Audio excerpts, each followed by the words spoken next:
Hello friends, आप सभी को मेरा नमस्कार। स्वागत है आपका यूके स्टडी मॉल में। ठीक है, उत्तराखंड की क्लास हमारी चल रही थी और हम इसमें पढ़ रहे थे उत्तराखंड का भौगोलिक विभाजन, जो कि आज हम लाए हैं उत्तराखंड का भौगोलिक विभाजन का भाग 3। मतलब कि भाग 1 हो चुका है, भाग 2 भी हो चुका है। आई होप कि आप सभी को ये भाग समझ में आ रहे होंगे। भाई बहुत बड़ा चैप्टर है ये, इसको शॉर्ट करने के लिए हमने पार्ट्स में इसको डिवाइड कर दिया है। ठीक है, तो उत्तराखंड का भौगोलिक विभाजन भाग 3 देखते हैं।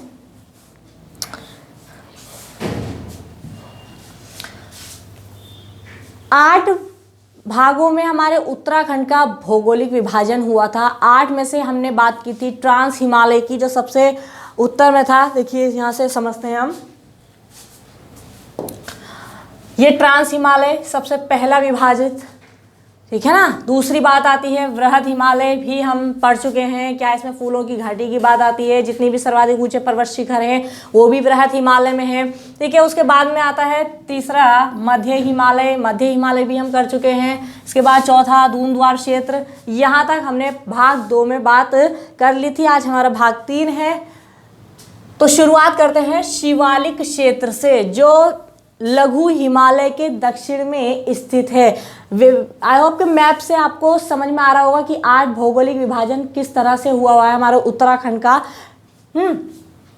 तो शिवालिक क्षेत्र की बात करते हैं। सबसे पहले तो इसका विस्तार जान लेते हैं कि विस्तार कौन कौन से जिले में है। तो विस्तार को देखिएगा जरा। देखिए शिवालिक क्षेत्र की स्थिति आती है ये आपको ये दिख रहा होगा इधर से, ये सारा पोर्शन, ये जो रेखा दिखाई दे रही है, ये जो ब्लैक से थोड़ा सा ग्रे सा कलर हुआ है, ये पूरा शिवालिक क्षेत्र है। अब शिवालिक क्षेत्र की स्थिति, कुछ क्षेत्र देखिए, ये जो देहरादून, ये सारा देहरादून का एरिया है। इसके अलावा ये देखिए टिहरी का बहुत ही छोटा सा एरिया लिया गया है, आता है इसके अंतर्गत। उसके बाद में ये पौड़ी गढ़वाल का एरिया पूरा आ रहा है। इसके अलावा यदि हम देखें तो ये अल्मोड़ा की स्थिति देखिए, ये आ रही है कुछ, और ये 5वां हो जाएगा नैनीताल जिला। और नैनीताल के बाद ये स्थिति आती है 6ठा जिला चंपावत।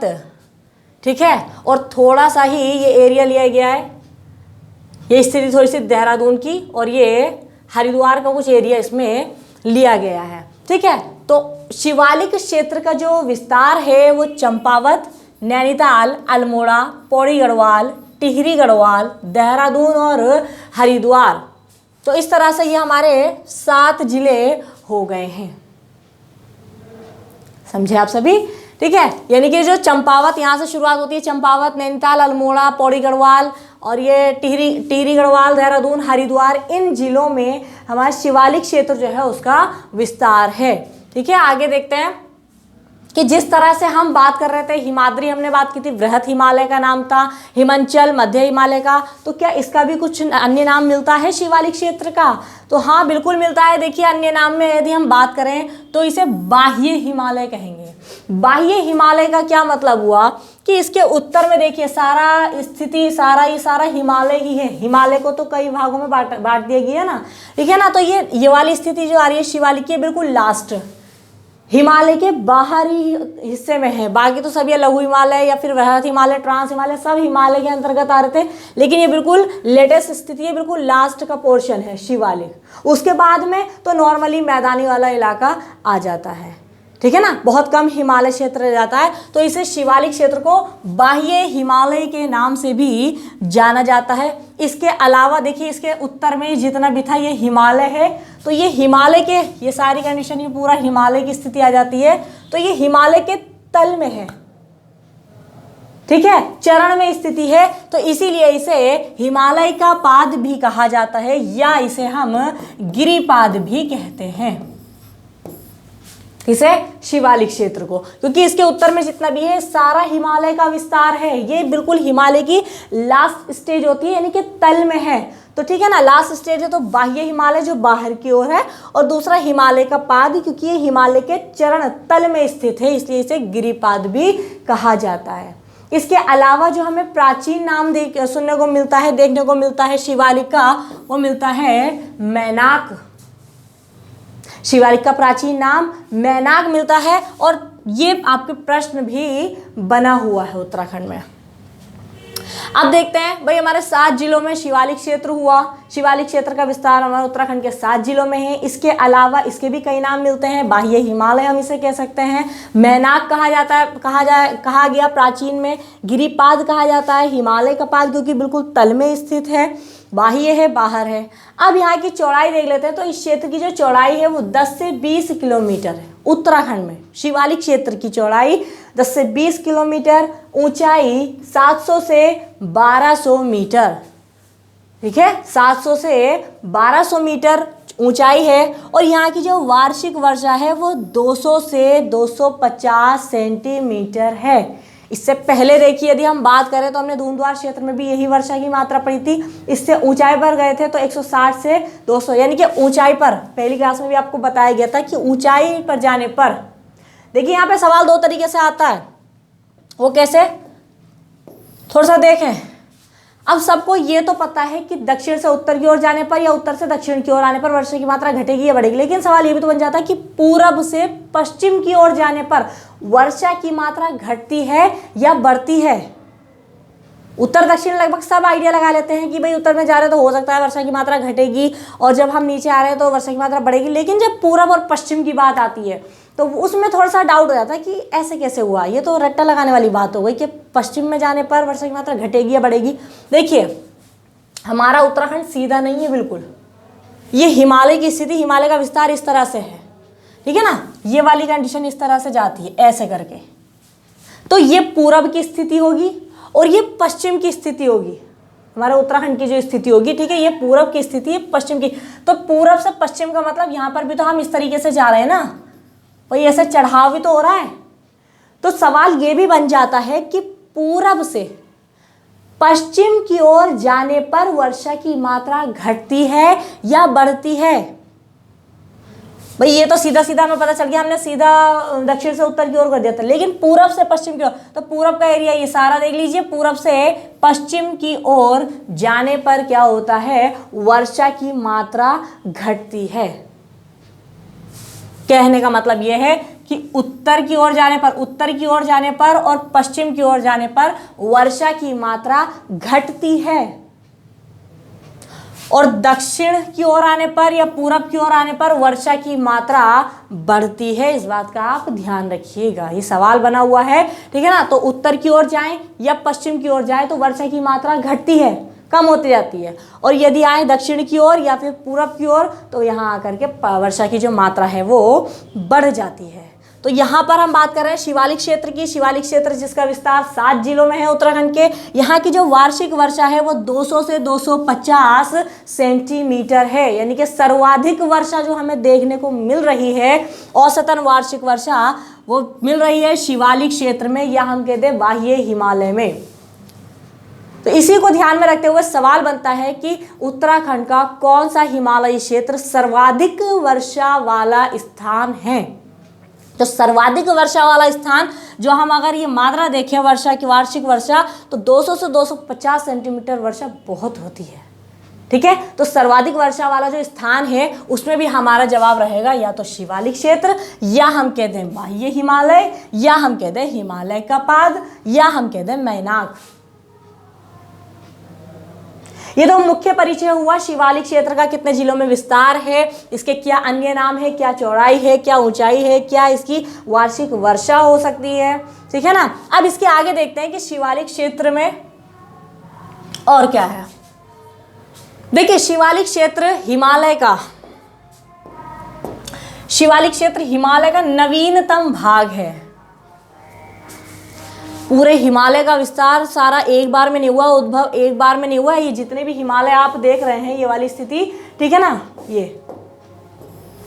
ये सारे हिमालय एक साथ नहीं बने कि हमने हिमालय का निर्माण हो गया, ये हिमालय बन गया और उसके एक ही बारी में हमने लाइनें खींच के विभाजन कर दिया। नहीं, इन्हें बनने में समय लगा, ठीक है। पहले ये स्थिति आई बृहत हिमालय की, उसके बाद में लघु हिमालय का निर्माण हुआ, उसके बाद में धुंधवार क्षेत्र बीच में आ गया, फिर मेन जो था वो शिवालिक का। शिवालिक बिल्कुल नवीनतम भाग रहा हिमालय का, ठीक है। तो आगे देखते हैं शिवालिक क्षेत्र हिमालय का नवीनतम भाग है तथा यह क्षेत्र खनिज प्राप्ति के लिए महत्वपूर्ण स्थान रखता है। खनिज का नाम पहले भी आया था लघु हिमालय में, ठीक है। वहां पर जीवाश्म का क्या होता, अभाव पाया जाता है, वहां जीवाश्म की प्राप्ति नहीं हुई है। लेकिन जब बात आती है शिवालिक क्षेत्र की तो यहाँ खनिज प्राप्ति के लिए इसे महत्वपूर्ण माना जाता है, इसे शिवालिक क्षेत्र को, ठीक है। हिमालय का ये सबसे मतलब नवीनतम भाग भी है। भारी कटाव तथा भूस्खलन के कारण यहाँ गहरी घाटियां पाई जाती हैं। भाई यदि शिवालिक क्षेत्र की स्थिति देखें, थोड़ा सा यहाँ पे देख लेते हैं। देखिए देहरादून की बात यदि हम करें तो देहरादून में यमुना नदी की बात आती है, ठीक है। हरिद्वार में गंगा नदी की बात आती है और पौड़ी गढ़वाल में पश्चिमी रामगंगा की बात आती है। जहाँ पर ये इन नदियों में इतना जल प्रवाह रहता है, जल का प्रवाह बहुत तेज़ रहता है इनमें, ठीक है, क्योंकि ये बहुत ज़्यादा सहायक नदियों को ऊपर से लेकर आ रही हैं। तो हरिद्वार की गंगा नदी, देहरादून में यमुना नदी और बात आती है पौड़ी गढ़वाल की पश्चिमी रामगंगा। इन नदियों के आसपास का जो क्षेत्र होता है वहाँ पर गहरी घाटियाँ पाई जाती हैं। यहाँ वही बात कह रहे हैं कि बहुत भारी कटाव हो जाता है और जब भूस्खलन होता है तो उसके कारण यहाँ पर शिवालिक क्षेत्र में गहरी घाटियां भी पाई जाती हैं। शिवालिक क्षेत्र की जलवायु गर्म तथा आर्द्र है, गर्म तथा आर्द्र है तथा इसी अनुकूल जलवायु के कारण अधिकतर पर्यटन केंद्र इसी क्षेत्र में है। जो अधिकतर पर्यटन केंद्र है, घूमने फिरने का जो माहौल है, जहाँ पर पर्यटक अधिक आते हैं, ठीक है, तो वो भी कौन से क्षेत्र में, हमारा शिवालिक क्षेत्र में ही पड़ता है। जैसे कि देहरादून हुआ, हरिद्वार है और पौड़ी गढ़वाल, नैनीताल भी इसके अंतर्गत आ जाता है। ये स्थिति है, ठीक है ना। तो अत्यधिक सर्वाधिक जो पर्यटन केंद्र देखने को मिलते हैं वो कहाँ मिलते हैं, वो भी शिवालिक क्षेत्र में ही देखने को मिलते हैं। इसके अलावा जैसे हमने बात की थी कि खनिज की प्राप्ति के लिए ये स्थान महत्वपूर्ण है, तो खनिज के लिए नाम आता है चूना पत्थर। वही देहरादून अपने 4 चे के लिए प्रसिद्ध है। सवाल ये भी बनता है कि देहरादून अपने कितने 4 चे के लिए, ठीक है। देखिए चे, अब इस चे का मतलब क्या हुआ, देहरादून बताया जाता है कि अपने इन 4 चे के लिए प्रसिद्ध था। वो 4 चे थे चैसनर, चाय, चावल और चूना। बहुत बढ़िया सवाल बना हुआ है कि देहरादून अपने 4 चे के लिए प्रसिद्ध है, तो वो 4 चे क्या है देहरादून के, तो पहला आता है चैसनर, जो प्राकृतिक वहाँ की छटा होती है। दूसरा है चाय, चाय बहुत फेमस है। चावल, चावल के बारे में इससे पहले बताया गया था दूंदुआर क्षेत्र में, बासमती चावल बहुत फेमस है देहरादून का। और धान की खेती जो है वो बहुत अच्छी होती है यहाँ पर दूंदुआर क्षेत्र की यदि हम बात करें तो। इसके अलावा चूना, चूना पत्थर जो मिलता है वो भी सबसे ज़्यादा कहाँ मिलता है, डोलोमाइट चट्टान से प्राप्त होता है ना। देखिए ये कह रहा है कि मदारसू, ऋषिकेश और बाड़कोट, ये सब देहरादून के स्थान हैं, ठीक है। मदारसू, ऋषिकेश, बाड़कोट, इन स्थानों से चूना प्राप्त होता है। डोलोमाइट चट्टान से क्या होता है, चूना पत्थर प्राप्त होता है। और देहरादून के वो कौन से क्षेत्र है जो चूने के लिए प्रसिद्ध है, तो कौन कौन से, मदारसू, ऋषिकेश, बाड़कोट, ये मुख्य रूप से देहरादून की बात आती है। और दून घाटी अगर फसल की बात आ जाए तो धान की खेती के लिए सबसे ज़्यादा प्रसिद्ध है। तो ये सवाल आपको मिल गया कि देहरादून अपने कौन से 4 चे के लिए प्रसिद्ध है, तो वो 4 चे हैं चैसनर, चाय, चावल और चूना। आगे देखते हैं। ये देखिए खनिज की बात आई है। खनिज प्राप्ति के लिए इस टाइप के खनिज जो होते हैं वो इस तरह के होते हैं, आपको फोटो में दिखाया गया है, ठीक है ना। उत्तराखंड के खनिज संसाधन सर्वाधिक कहाँ मिलते हैं, तो शिवालिक क्षेत्र में मिलते हैं। अब जीवाश्म क्या होते हैं, मैंने पहले भी बताया था कि जीवों के अश्म चिन्ह की स्थिति बहुत प्राचीन काल के जो चिन्ह हमें मिले हैं, जीवों के अश्म जो देखने को मिलते हैं, ठीक है। देखिए ये लिखा हुआ है शिवालिक क्षेत्र के नवीन होने के कारण, नया हुआ यानी कि जब खुदाई हुई खनिज वगैरह देखे गए। इसके अलावा यहाँ से हमें क्या मिलते हैं कि जीवाश्म भी मिलते हैं। ये जीवाश्म की स्थिति आप देख सकते हैं, ठीक है। इस टाइप के चिन्ह हमें देखने को मिलते हैं। यह है जीवाश्म की स्थिति। आगे देखते हैं। शिवालिक क्षेत्र के निचले भागों में उगने वाले वृक्ष, शिवालिक क्षेत्र के निचले भागों में, निचले भागों का मतलब ये तो उत्तरी हो गया और ये निचले, तो निचले भाग और ये ऊंचा भाग, ऊंचाई वाला।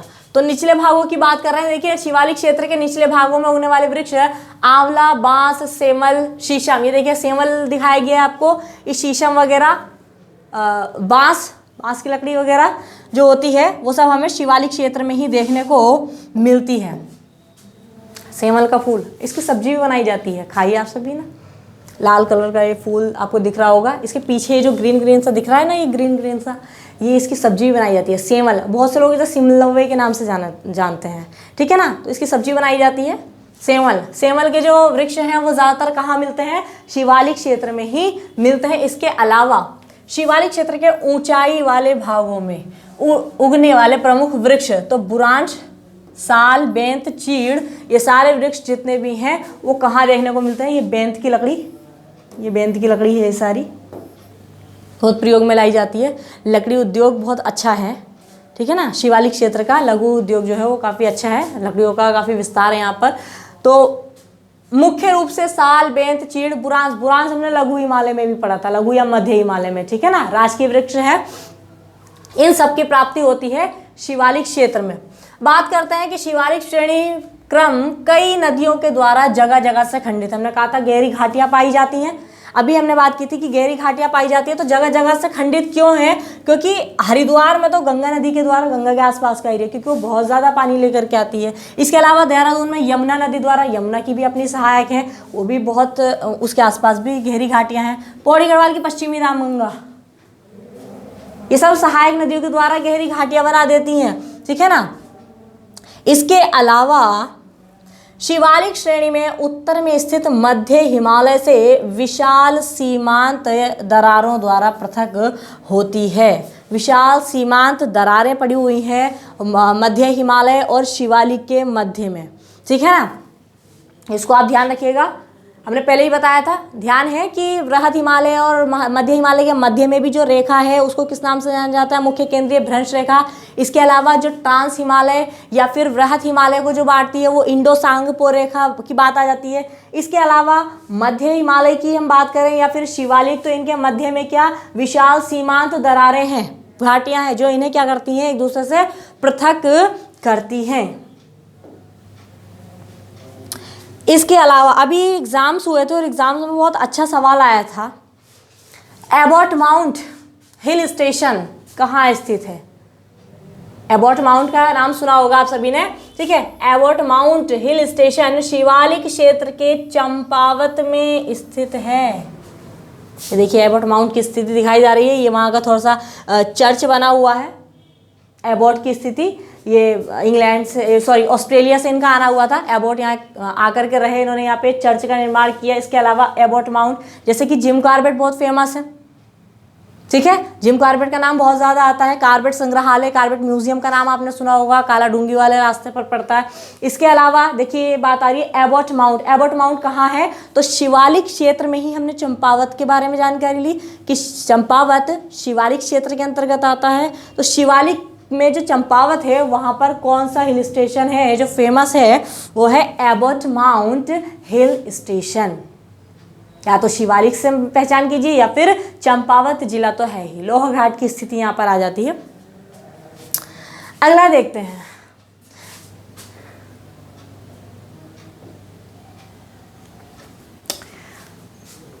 शिवालिक क्षेत्र लगभग हो गया, 7 जिलों में इसका विस्तार हुआ। इसके बाद इसके अन्य नाम हुए। अन्य नाम के साथ यहाँ पर खनिज कौन कौन से पाए जाते हैं, कौन कौन से क्षेत्र उसके लिए प्रसिद्ध हैं, जीवाश्म पाए जाते हैं यहाँ पर, ठीक है ना। अब इसके बाद शिवालिक के बाद बात आती है भाबर क्षेत्र की। भाबर नाम से ही कुछ बोल के आप देखिए तो अजीब सा लग रहा होगा, भाबर, ठीक है। भाबर ऐसे नहीं समझेंगे आप, देखिए इसको देखिएगा, ये भाबर की स्थिति है। मिट्टी बहुत ही भरभराई हुई है, ठीक है, ऊबड़ खाबड़ वाला इलाका है। तो पहले इधर देख लेते हैं भाबर क्षेत्र क्या है। ये शिवालिक के, ये देखिए ये वाला स्थिति, ये वाली, ये सारा पोर्शन जितना भी जा रहा है, ये चीज़, ये सब, ठीक है।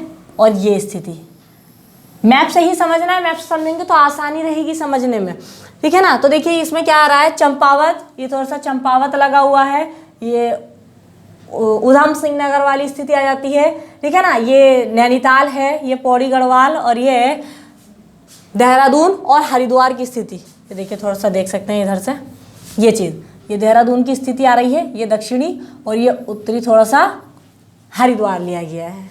मैप को ध्यान से देखिएगा, मैं इसको मिटा देती हूँ। लाइनें, ये जो रेखाएं खिंची हुई हैं बहुत ध्यान से खिंची हुई हैं, इसमें आपको सारे जिले आते हैं। देखिए थोड़ा सा ये चंपावत का एरिया, ये उधम सिंह नगर वाली स्थिति आ जाती है, ये नैनीताल है, ये पौड़ी गढ़वाल, और ये दक्षिणी देहरादून कहेंगे, और उत्तरी हरिद्वार कहेंगे, ठीक है ना। तो चंपावत हुआ, उधम सिंह नगर हम देख चुके हैं मैप में, नैनीताल का ये वाला एरिया आ चुका है। इसके अलावा पौड़ी गढ़वाल, ये देखिए बीच की जो पट्टी जा रही है, पौड़ी गढ़वाल की स्थिति जा रही है। इसके अलावा हरिद्वार ये आ गया है, और दक्षिणी देहरादून, ये दक्षिणी देहरादून ये वाला एरिया, ये सारा ये दक्षिणी देहरादून इसके अंतर्गत आ गया है, ठीक है ना। तो इन जिलों में विस्तार है हमारे भाबर क्षेत्र का। इसकी जो चौड़ाई है वो 10 से 12 किलोमीटर है, ठीक है ना। इसके अलावा बात यहाँ पर आती है कि भाबर क्षेत्र की भूमि ऊबड़ खाबड़ है, जैसे कि नाम है वही ऊबड़ खाबड़ भूमि रही, पथरीली वगैरह थोड़ी सी नज़र आ रही है, ये मोटे बालू कंकड़ पत्थर यहाँ पे मिलते हैं, तो वो भाबर नाम पड़ गया इस स्थान का। तो ये भाबर क्षेत्र की जो भूमि है ऊबड़ खाबड़ है, मिट्टी, पत्थर, कंकड़, मोटे बालू से युक्त यहाँ की मिट्टी है, मतलब कि खेती के लिए भाबर क्षेत्र अनुपयुक्त है, यहाँ पर खेती नहीं हो सकती, ठीक है ना।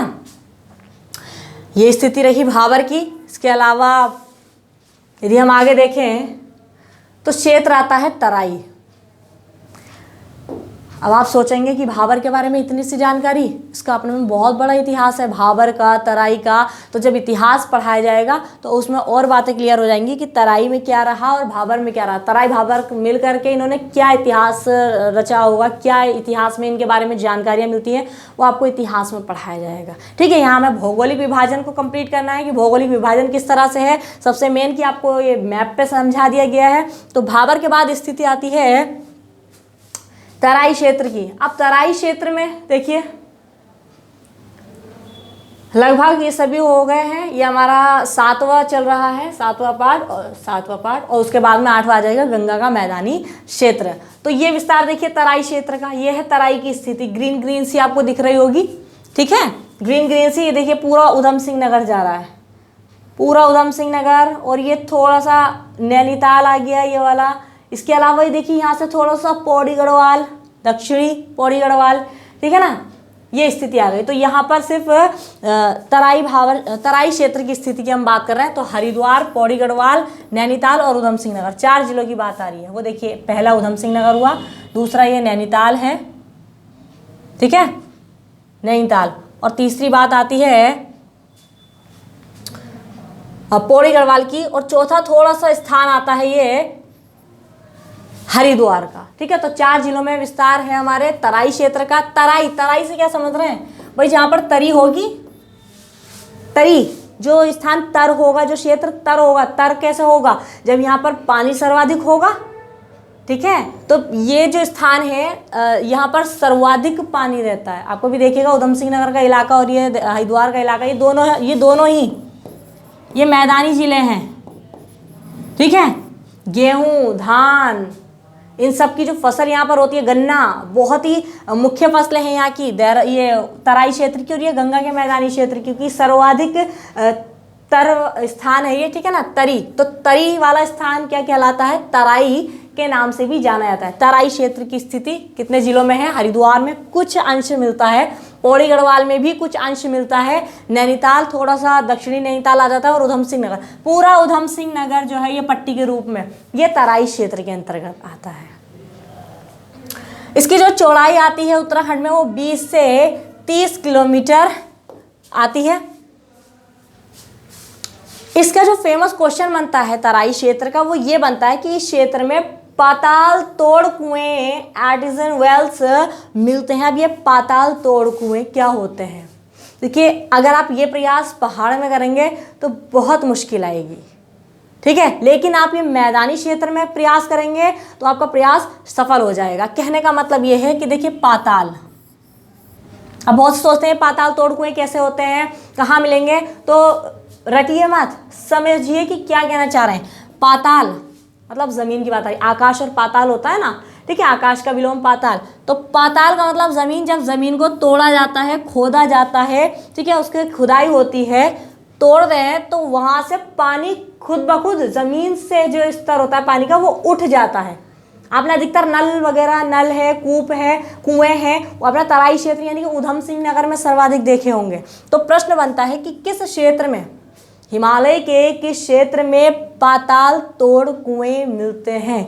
तो वह क्षेत्र कौन सा है? वो क्षेत्र है तराई क्षेत्र। ये देखिए, अगर किसी कुएं का निर्माण किया जाए, कोई पाताल खोद दी जाए, तो वहां से क्या होता है, जमीन से ही पानी खुद ब खुद ऊपर को आ जाता है, पानी निकल जाता है। कहीं पर नल का निर्माण किया जाता है, नल से पानी खुद ब खुद नीचे से ऊपर को आ जाता है। तो ऐसी स्थिति कहाँ पाई जाती है? तराई क्षेत्र में पाई जाती है। वो बहुत इतना तरी वाला स्थान है कि अगर हम कहीं पर गड्ढा कर दें या कहीं पर जमीन को खोद दें, पाताल को तोड़ दें, तो वहां से क्या होगा, जमीन से क्या होगा, पानी खुद ही निकलना शुरू हो जाता है। तो ऐसी स्थिति सिर्फ और सिर्फ हमारे तराई क्षेत्र में ही मिलती है। कह दें तो जिला आ जाएगा उधम सिंह नगर। इस क्षेत्र में पाताल तोड़ कुएं मिलते हैं। इसके अलावा धान हुआ, गन्ना है, गेहूं, आलू, मतलब कुल मिलाकर के कि जो फसलें ज़्यादा पानी मांगती हैं, जिन फसलों की खेती करने में सर्वाधिक पानी की मात्रा चाहिए, वो यहाँ तराई क्षेत्र में बहुत अच्छी रहती हैं फसलें। चाहे वो आलू है, गेहूं है, गन्ना, धान, ये वो फसलें हैं जो सर्वाधिक पानी की मात्रा इन्हें चाहिए होती है। ठीक है, देखिए, वर्षा अधिक होने तथा भूमि के दलदली होने के कारण, अब दलदल तो रहेगी जब इतना ज़्यादा पानी, जब पानी सर्वाधिक रहता है, सर्वाधिक मात्रा में जिस स्थान पर होगा, तो वहाँ की भूमि कैसी होगी? दलदली ही हो जाएगी। ठीक है, तो वर्षा अधिक होती है यहाँ पर, तथा भूमि के दलदली होने के कारण यह क्षेत्र मैदान से भिन्न है तथा मिट्टी में अधिक नमी होती है। कहीं कहीं स्थान पर, उधम सिंह नगर के कई स्थानों पर मिट्टी जो है वो रेतीली पाई जाती है, रेतीली मिट्टी। ठीक है ना। तराई के मुख्य क्षेत्र जहां पर फसल अच्छी हो सकती है, देखिए औरंगाबाद। अब ये औरंगाबाद महाराष्ट्र वाला ना समझिएगा, ये औरंगाबाद ये हरिद्वार में पड़ता है, ज्वालापुर हरिद्वार में पड़ता है, सितारगंज, बाजपुर, काशीपुर, खटीमा, रुद्रपुर, इन सब की स्थिति उधम सिंह नगर के अंतर्गत आती है। ठीक है, तराई के जो मुख्य क्षेत्र हैं जहाँ पर फसल अच्छी होती है, चाहे वो गन्ने की हो, चाहे वो धान की हो, चाहे वो गेहूं की हो, तो उनके लिए जो क्षेत्र आए हैं तराई क्षेत्र के, वो औरंगाबाद, ज्वालापुर, सितारगंज, बाजपुर, काशीपुर, खटीमा और रुद्रपुर। तो यहाँ पर हमारा ये तराई क्षेत्र कंप्लीट हुआ। अब देखते हैं कि क्या रिस्पॉन्स आपका आता है। आपको फिर सोच रहे हैं कि इसमें आपका क्वेश्चंस भी ऐड हो जाएं, ठीक है, क्योंकि चैप्टर ये लास्ट होने वाला है। इसके साथ साथ अगर आपको क्वेश्चंस भी मिल जाएंगे तो बहुत अच्छा रहेगा।